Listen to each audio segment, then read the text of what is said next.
Bueno, buen día para todos. Damos comienzo a la práctica 6, integrales múltiples. Para eso vamos a comenzar hablando de integrales dobles. Entonces, ¿cuál es una motivación para empezar a definir todo lo que tenemos que definir? Bueno, una motivación es intentar calcular el volumen de este sólido de acá. Es decir, el sólido cuya base es este rectángulo R.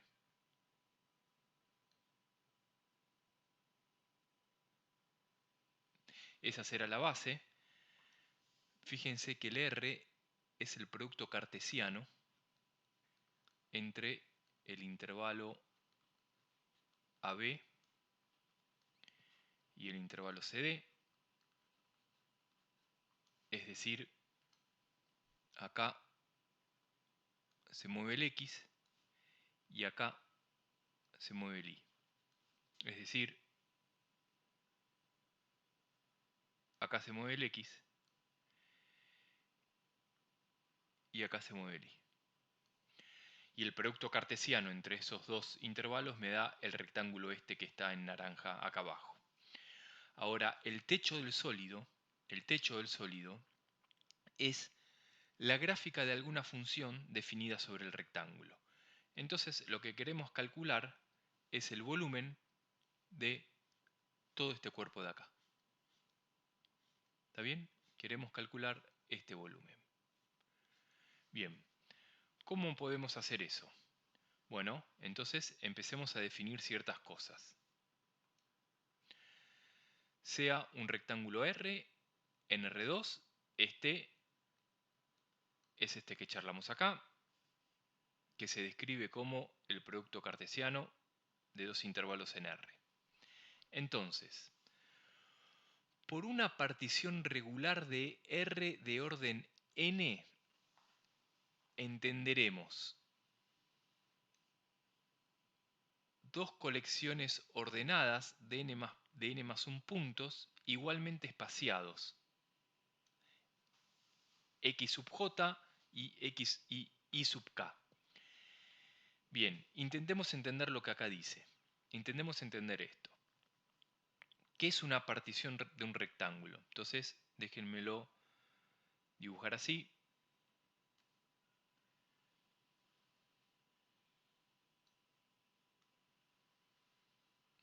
Tengo entonces acá el intervalo AB,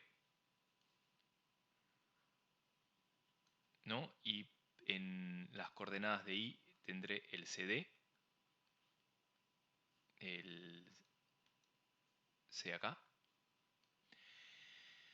Bueno, entonces, ¿qué es una partición de ese rectángulo? Básicamente es partirlo en rectángulos pequeños. Entonces, ¿qué dice esto? El A va a ser un X0.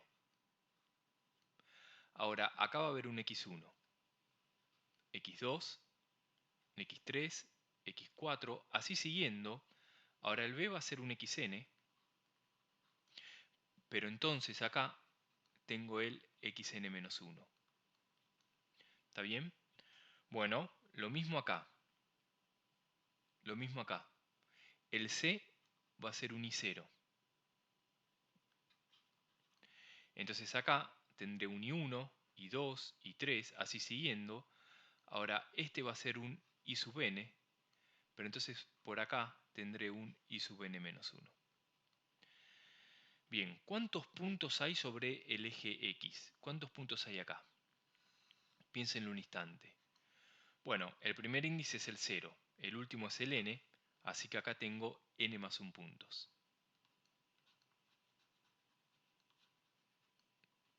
Y lo mismo acá.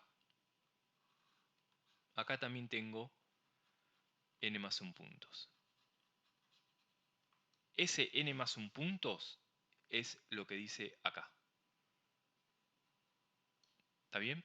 N más 1 puntos. Bien, igualmente espaciados. ¿Qué quiere decir igualmente espaciados? Quiere decir que la distancia esta de acá, del x0 al x1, tiene que ser exactamente la misma distancia, vamos a dibujarla con verde también, que del x1 al x2. En general, si acá tuvieses un xj y acá un xj más 1, entonces la distancia entre dos puntos consecutivos, del xj al xj más 1, tiene que ser exactamente igual a x0 a x1, x1 a x2, etc. ¿Está bien? Es decir, la última sería esta. Bueno, pero entonces, ¿cómo se calcula la distancia? ¿Cómo pueden calcular la distancia del xj al xj más 1? Bueno, eso de ahí es xj más 1 menos xj. ¿Cuántos intervalos tienen acá? Bueno, si acá tienen n más 1 puntos, entonces acá tienen n intervalos. ¿Está bien? Ojo con eso. N más 1 puntos, entonces hay n intervalos. Bueno, pero cada uno de estos intervalos tiene que tener la misma longitud. Y el intervalo total es de a hasta b. Así que eso tiene longitud b menos a. Todo el intervalo tiene longitud b menos a. Entonces ahora si tengo n intervalos iguales, divido por n, y esta entonces es la longitud de cada intervalito verde. ¿Está bien? Eso, bueno, una cosa más. Entonces ahora piensen cómo calcular las longitudes de los intervalos sobre i. Bueno, para eso pongamos que genéricamente acá tengo un i sub k y acá tengo un i sub k más 1. Bueno, ¿quién es la distancia de i sub k a i sub k más 1? Eso es la resta. Pero ahora todas estas longitudes tienen que ser iguales y la longitud de todo el intervalo grande mide c menos d menos c. Y tengo n cosas de vuelta. ¿Está bien? Bien. Una partición que cumple con esta condición se llama partición regular. Y eso es lo que dice acá. Puntos igualmente espaciados es lo que charlamos recién. Y esto se llama partición regular.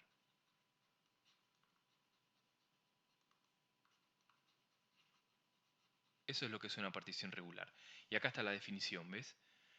De estos de acá, la distancia de los intervalitos en x tienen que ser todas iguales y las distancias de los intervalitos en y tienen que ser todas iguales. Si tenés eso, tenés una partición regular.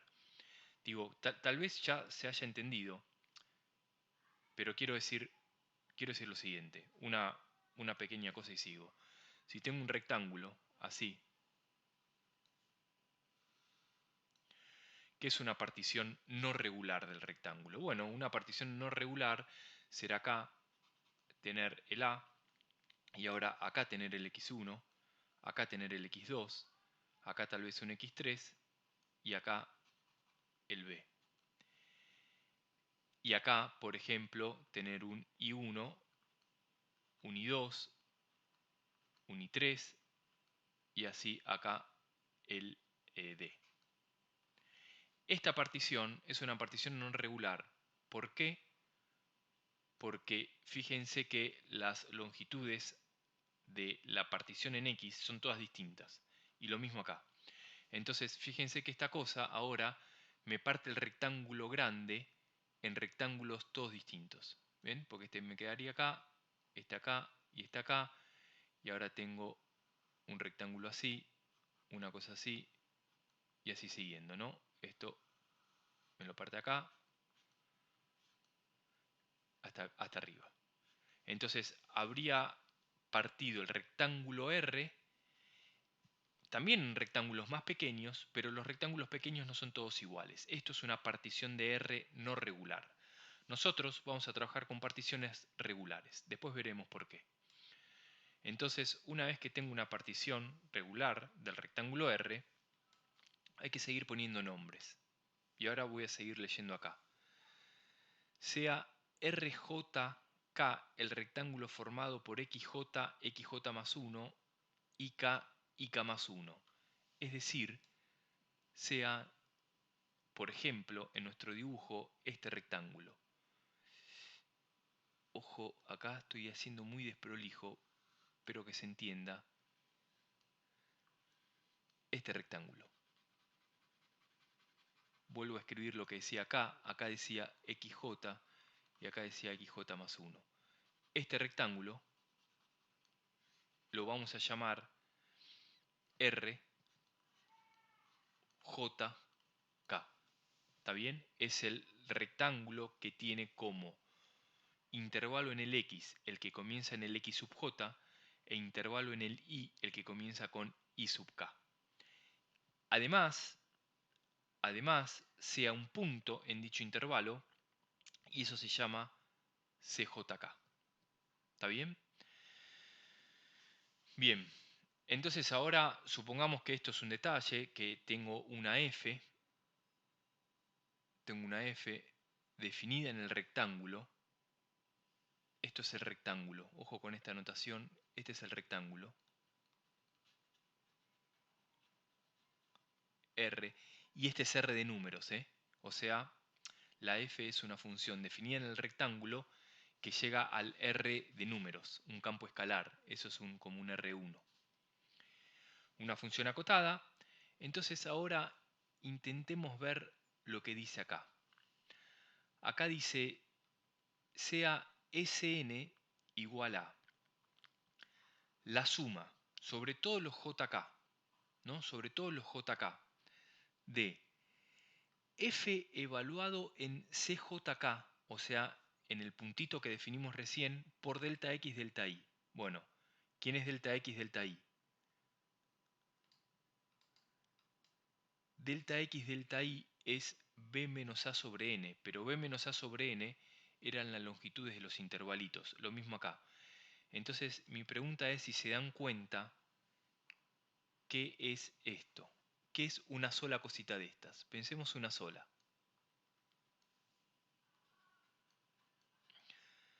Pensemos que es hacer F en CJK por delta X. Pero delta X es XJ más 1 menos XJ por el delta Y. Y el delta Y es XK más 1 menos XK.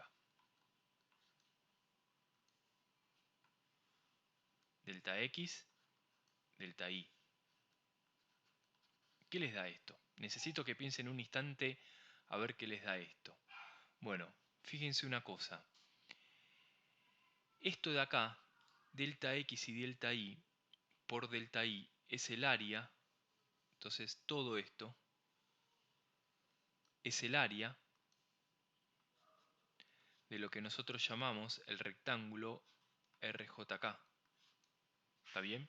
Esto es el área del rectángulo RJK, que es este. Y ahora lo estoy multiplicando por F evaluada en un punto acá adentro. Entonces eso creo que se puede mirar acá. Miren, este es el rectángulo RJK. Acá lo dice, RJK. Este de acá es el punto CJK. Este es F evaluado en CJK. Por lo tanto, si haces la base, el área de la base, por esta altura, repito una vez más, el área de la base por la altura, lo que tenés es el volumen de esta caja de acá.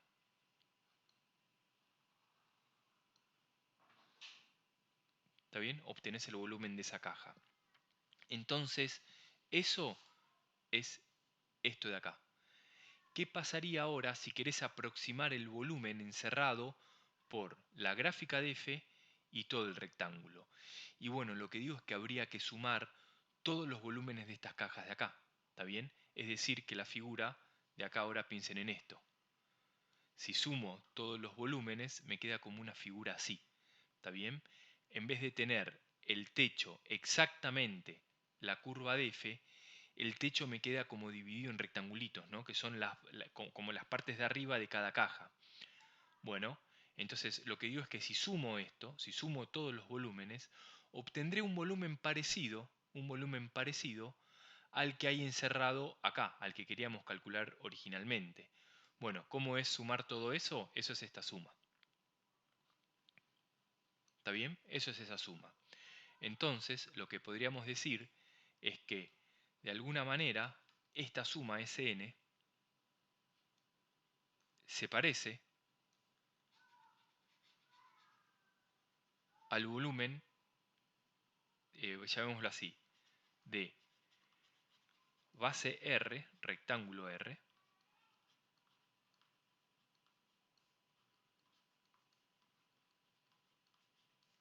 y altura, digamos, no, pongamos y techo, algo así, y techo,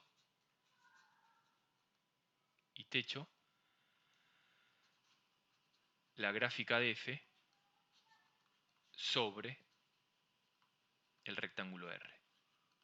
¿Está bien? Bueno, excelente. Entonces, una cosa más. ¿Qué harían si quieren aproximar mejor el volumen? Piensen en eso un cachito. Digo, bueno, acá tengo toda esta suma, ahora quiero aproximar mejor. Bueno, lo que digo es que una manera de aproximar mejor es si empiezo a tomar los rectángulos cada vez más pequeños, ¿no?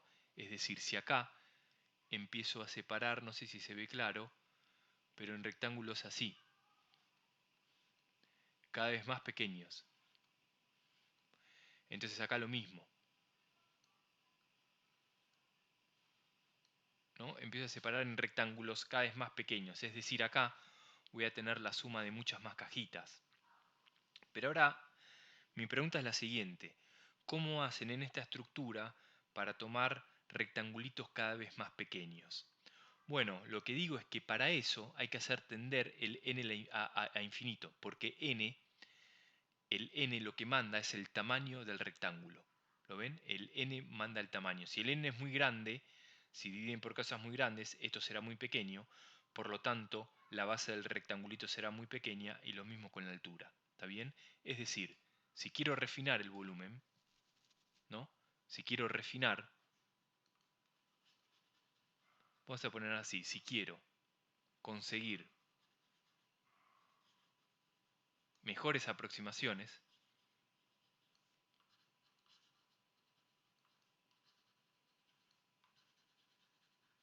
deberemos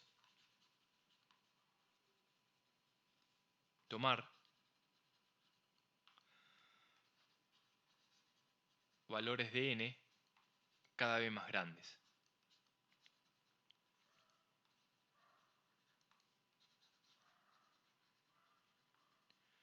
Bien, y esto se puede resumir de la siguiente manera: si vas a tomar valores de n cada vez más grandes, entonces lo que digo es que lo que habría que pensar para calcular el volumen es qué pasa con el límite, con n tendiendo a más infinito, de esta suma de acá. Es decir, qué pasa con este límite de la suma sobre todos los rectangulitos por delta x delta y. ¿Está bien? Y esto es lo que, bueno, dejemos acá un instante. La cosa es que habría que poder calcular de alguna manera este límite de acá. ¿Está bien? Bien, entonces, definición. ¿Qué pasa ahora? Perdón, ¿qué pasa? Esto es un límite. ¿Está bien? Es un límite, en principio es un límite horrible, pero es un límite. Entonces lo que puede pasar con este límite es que exista o no exista, ¿no? Eso lo tenemos claro. Un límite lamentablemente puede no existir.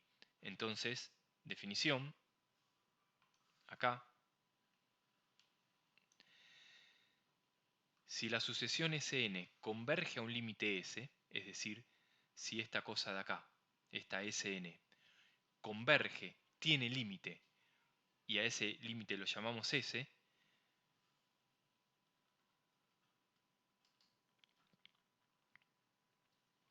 entonces, si ese límite existe, diremos que f es integrable sobre R, y la notación para eso es cualquiera de estas. Hay un montón de notaciones, ¿no? Notación, esto quiere decir, esto se lee la integral de f sobre el rectángulo R, pueden poner el nombre de los variables diferencial A, esto es diferencial área, otra manera de anotarlo es de x de y, digamos esto es la misma notación que poner acá un dA, y también pueden usar dos barritas, y estas dos barritas quieren decir que, digamos, la f tiene dos variables, básicamente. Es decir, que f tiene dos variables. Por eso es la integral doble. ¿Está bien? Bien, entonces en el caso de que este límite exista, estas integrales, cualquiera de ellas, se dice que dan el número s, que es justamente este límite.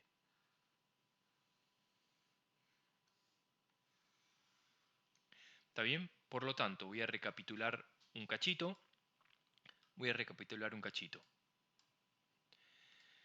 Teníamos esta cosa de acá y mi intención fue, de alguna manera, calcular este volumen. Agarramos e hicimos una partición de R y calculamos esta aproximación. Ahora nos dimos cuenta que si quiero refinar la aproximación, tengo que hacer tender el n a infinito. Y escribimos esto de acá. Ahora, esto es un límite. El límite podría no existir. Bien, entonces, definición. Si este límite existe, entonces la f se llama integrable sobre el rectángulo R. Ahora bien, ¿quién es el resultado de dicha integral? Es el límite de esta cosa. ¿Está bien? Bien, perfecto. Entonces ahora, ¿cómo decidir si una función es integrable o no? Bueno, teorema.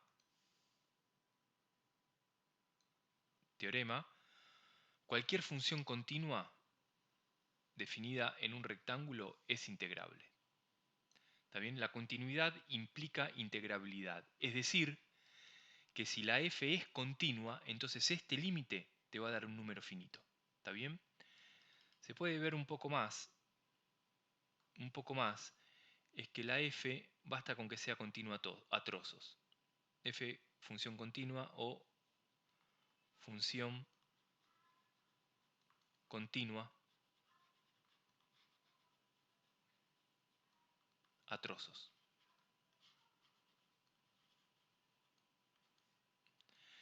Bien, una función continua a trozos también es integrable sobre rectángulos. Entonces quiero hacer una pequeña observación / aclaración.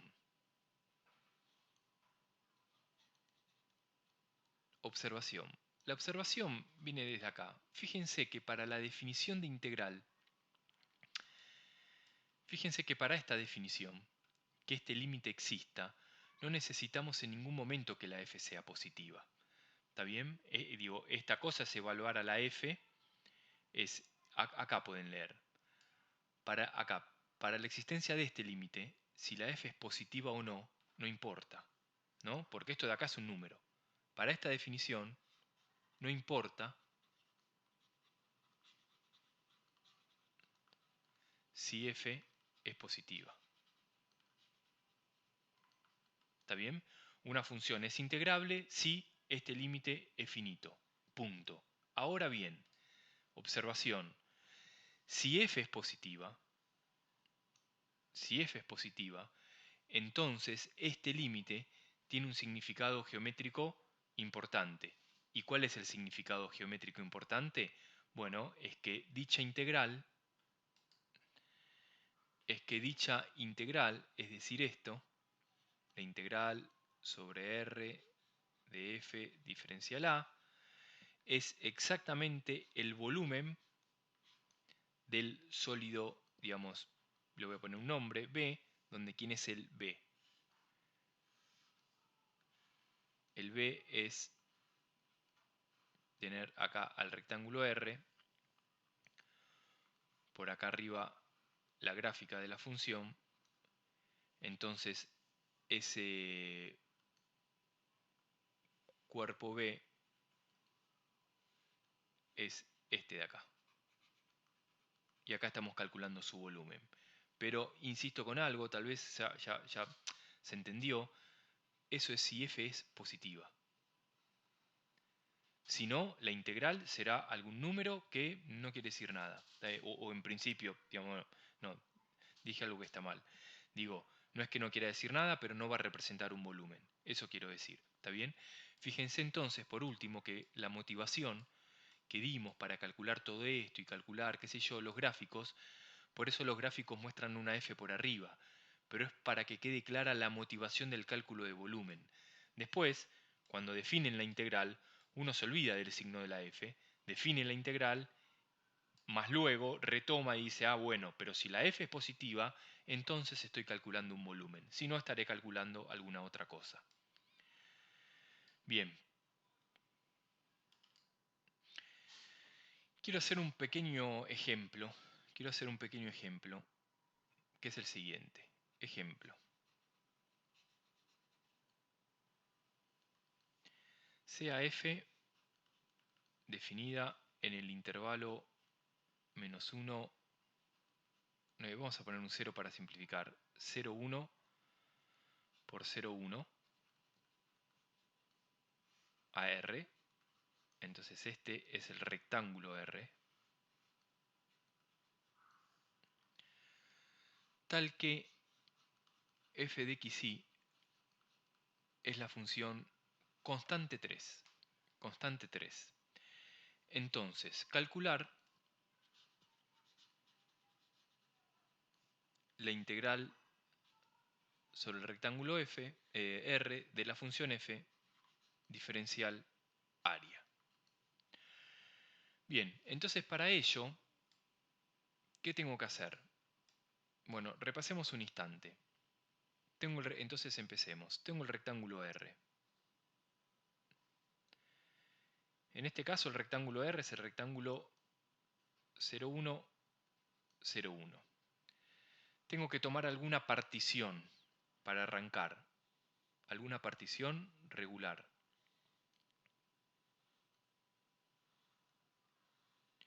En cada partición regular, en cada rectangulito de dicha partición, tengo que tomar un punto C que lo llamamos JK.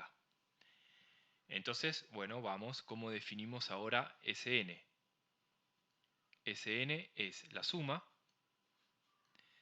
de la f evaluada en los CJK por el área de cada rectangulito de la partición. Pero ese área dijimos que era delta X, delta Y. ¿Por qué? Porque es siempre igual, porque la partición es regular. Y esto acá hay que sumar sobre los índices JK de 0 hasta n-1. Bien, ahora estamos en un caso particular, porque la f es constante 3. Por lo tanto, la f evaluada en cualquier punto, en el punto que ustedes quieran, esto es 3. Por lo tanto, el 3 sale afuera de la sumatoria.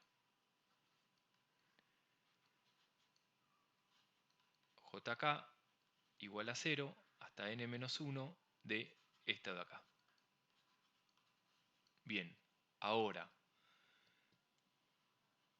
¿quién es esto? Eso de ahí, recuerden que era el área de estas cosas de acá. ¿No? Que son todas iguales, pero no importa, para ver el tema de los índices, cuando tengo un J y un K fijo, eso es el área del rectángulo RJK. Y ahora, ¿qué pasa si suman? Ahora, ¿qué pasa si suman sobre n? todas las áreas de los RJK. Bueno, lo que digo es que si suman todo eso obtienen el área del R, ¿no? O sea, acá tienen el 3 por el área de todo el rectángulo R. ¿Está bien? Bien. Por lo tanto, SN me dio 3 veces el área del rectángulo R. Un poquito más, el área del rectángulo R en este caso es 1, porque es el rectángulo 1 por 1. Por lo tanto, esto es 3. Y acá viene algo que es fácil y difícil de entender a la vez. Fíjense que tenemos que Sn vale 3.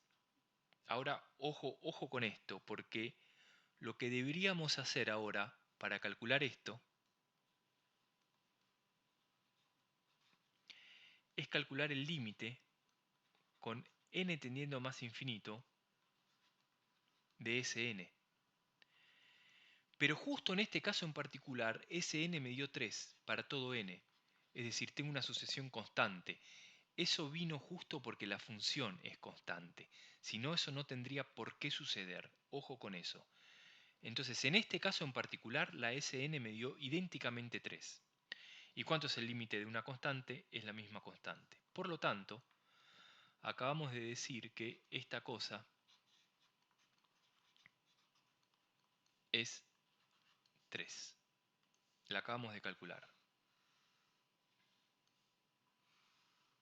Observación sobre este mismo ejercicio. Fíjense que tengo algo así. Tengo acá el 1, acá el 1, este es el rectángulo R, y ahora tengo la función constante 3. Es decir, la gráfica de la función sobre R es esta cosa, de altura 3. Esta es la f. ¿Y qué me pueden contar de la f? La f es positiva sobre el rectángulo R. Pero por lo tanto, esta integral es un volumen. ¿Y cuánto da el volumen de esta caja? Bueno, el volumen de esta caja es justamente el área de la base por la altura, ¿no? Y la altura es 3. Y la altura es 3. Entonces fíjense que acá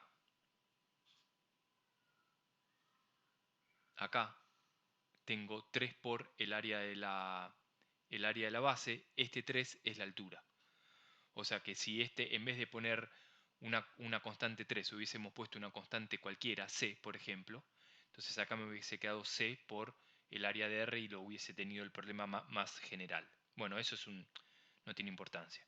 Entonces lo que digo es que esta integral, que la calculamos a mano, calculando estas sumas de acá, estas sumas se llaman sumas de Riemann. Eso lo tendría que haber dicho antes.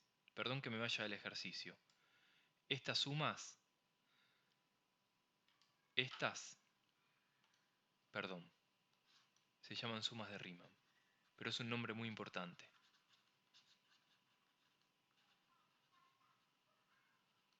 Sumas de Riemann. Es decir, la integral es el límite de las sumas de Riemann.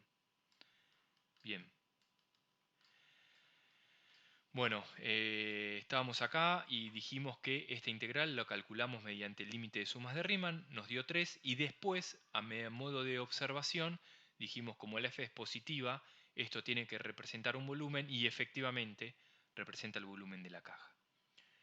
Bien, teorema. Este teorema se llama Fubini. Teorema de Fubini. Lo que es el teorema de Fubini, claro, porque ahora ¿cuál es la pregunta? Acá voy a ser un poco desprolijo. Pero imagínense en este caso que la f en vez de ser 3 sea, no sé, x cubo más el logaritmo de y. Por poner algo, ¿está? Por poner algo. No lo sé. Bueno, pero entonces acá vas a tener la primer coordenada del c elevado al cubo, no sé, vas a tener la primer coordenada de este punto C vamos a llamarla así, de primer coordenada, elevado al cubo, más la segunda coordenada del punto C, aplicado un logaritmo. ¿Está bien? Y ahora, ¿cómo haces eso? Porque esto ya no lo podés, ojo, porque ahora esto, si lo tenés así, ya no lo podés sacar de factor común. Porque acá sacamos factor común porque era constante. Y entonces esta suma resulta inmanejable ahora. Yo no sabría qué hacer con esto. Tengo un montón de cosas de sumas al cubo, de los logaritmos multiplicados por áreas. Ya no es para nada trivial calcular este límite. Por suerte, eso no lo vamos a tener que hacer porque tenemos este teorema de Fubini que lo que dice es lo siguiente. La integral sobre un rectángulo, acuérdense que esto es un rectángulo R, diferencial área o, no sé, diferencial xy, si quieren, es la misma notación, se puede calcular como de la siguiente manera. Fíjense la hipótesis, ¿no? F continua a trozos. Se puede calcular como de la siguiente manera. Primero, calcular la integral con respecto de y. Entonces esto quiere decir tomar a x como constante.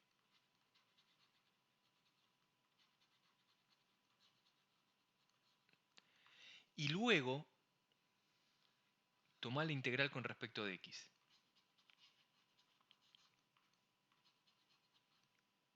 Con respecto a x. O bien lo podés hacer al revés. Tomar la integral con respecto de x, es decir, y como constante,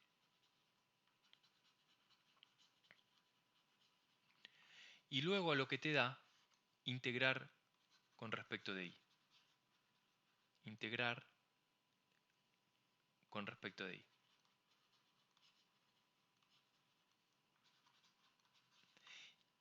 Y lo podés hacer porque el teorema dice dos cosas. Dice que esto de acá, fíjense qué cosa, ¿no? Porque esto nosotros lo definimos con sumas de Riemann. Sumas de Riemann. El teorema lo que te dice es, mira, no hagas las sumas de Riemann, sino que calcula esta integral o podés calcular esta. ¿Por qué? Porque vale la igualdad. Bien, entonces un pequeño ejemplo. Fíjense, me piden calcular esta integral.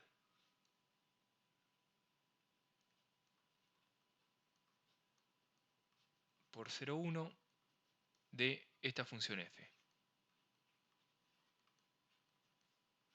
Diferencial x diferencial y. Bien, entonces, esto quiere decir que la x se mueve acá y la y se mueve ahí.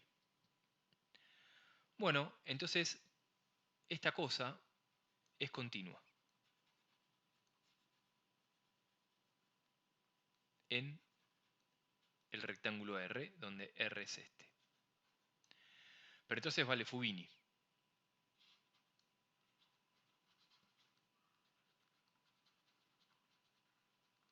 Fubini, ¿qué me dice? Bueno, elegí la que te sea más cómoda, esta cosa o esta cosa de acá. Bueno, voy a elegir esta. Voy a elegir esta de acá. Entonces, ¿cómo me va a quedar? Me va a quedar, primero, ¿dónde se mueve el x? Entre 0 y 1.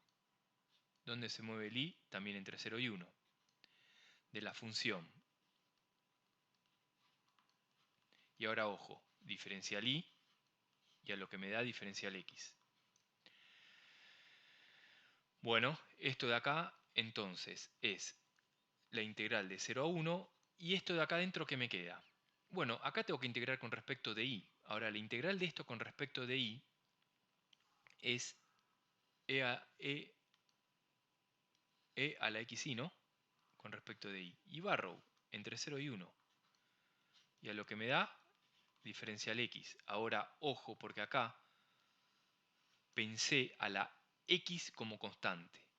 X es constante. La variable de integración fue la y. Por lo tanto, ahora Barrow en la variable y Ojo con eso, ojo con eso. Entonces, ¿esto cómo va a quedar? Va a quedar, voy a seguir acá, igual a 0,1, y ahora hago barra vení, es decir, me quedaría e a la x por 1 menos e a la, voy a escribir el 1 para exagerar, e a la x por 0, diferencial x. Esta es la y, y esta es la y. Bueno, pero entonces ahora me quedó por último la integral con respecto de x, de algo que solo depende de x, es decir, de e a la x menos 1, ¿no? Diferencial x, y ahora barro para x, o sea, bueno, hay que calcular esta integral. Entonces terminémoslo, esta integral es así, menos x entre 0 y 1, ahora si pongo un 1 me queda e menos 1, menos, y si pongo el 0 me queda 1. Creo que no me estoy equivocando en nada, por lo tanto esta integral la e. ¿Está bien? Bien. Primer ejemplo de aplicación de Fubini sobre un rectángulo, por lo tanto, respuesta. La integral pedida r era el 0,101 es igual a el número e. Quiero hacer una pequeña observación. Fíjense que la f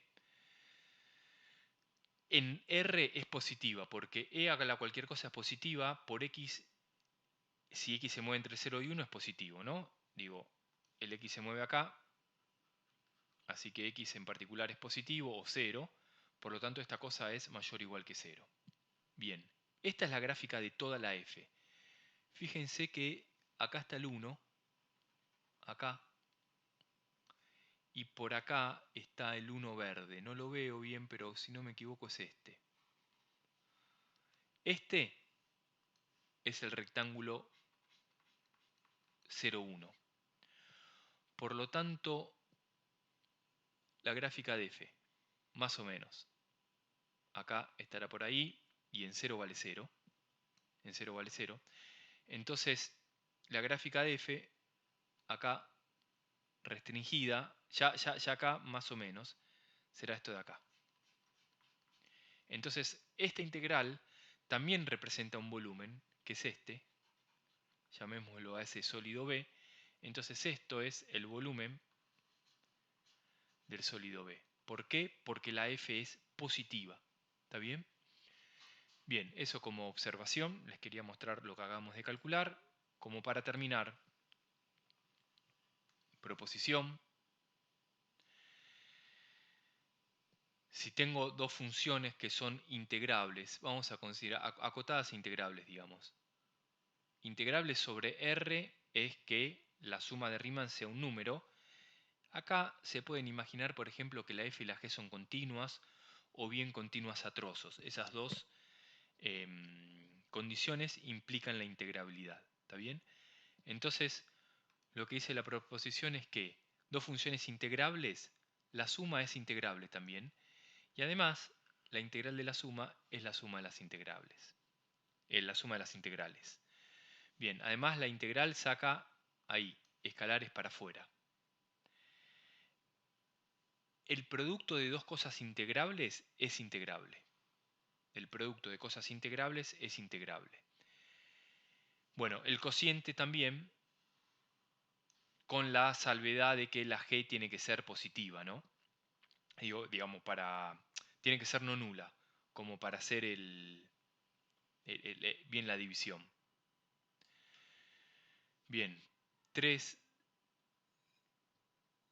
si f es positiva en R, entonces la integral es positiva en R. Y fíjense que, en particular, esta cosa es un volumen. ¿No? Si la f es positiva, esto es un volumen. Bien, las integrales además respetan las inecuaciones. Si f, bueno, cualquiera, pero acá. Si f es menor o igual que g, entonces la integral de f es menor o igual que la integral de g. El módulo de la integral es menor o igual a la integral del módulo. Y acá viene algo que es importante, que es lo siguiente. Si tienen un rectángulo R,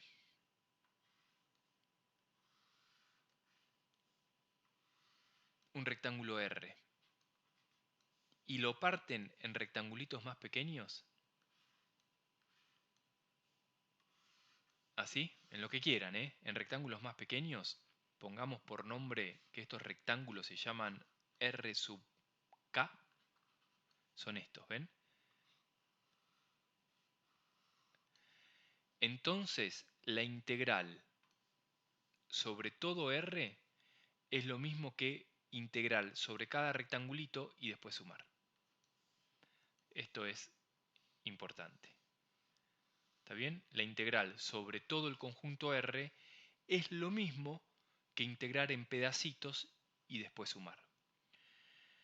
Bien, entonces les quedó ver el video ese que les digo.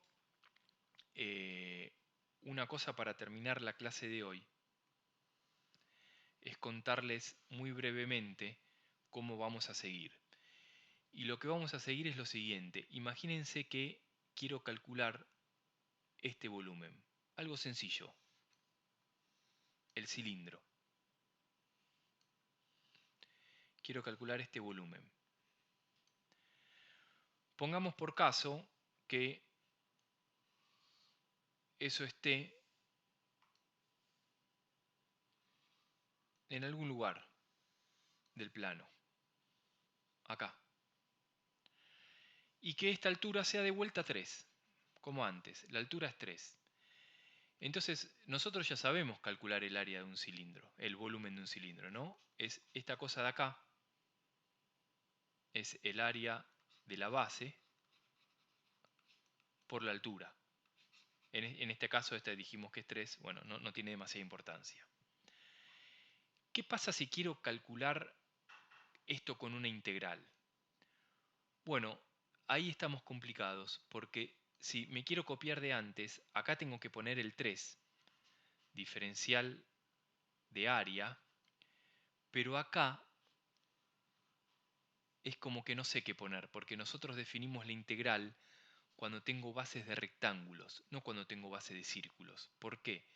Porque las sumas de Riemann, fíjense que si acá tenés un círculo y querés partir en rectangulitos esto, estás perdido, porque si querés partir en rectangulitos, acá te van a quedar cosas que no son rectángulos. Entonces, ¿cómo calcula? Eso no es un RJK al cual le puedas calcular el área. ¿Se entiende? Tal vez a este sí, pero a este no. Entonces la definición de recién nos va a servir mucho, pero hay que modificarla para integrar sobre cosas que no sean rectángulos. ¿Está bien? Es decir, lo que vamos a ver de manera muy general es cómo calcular integrales sobre bases, vamos a llamarlas D, que sean con formas muy generales. ¿Está bien? Por ahora y hasta acá aprendimos a integrar sobre rectángulos, no sobre cualquier conjunto. Bien, listo. Después, entonces, seguimos por acá.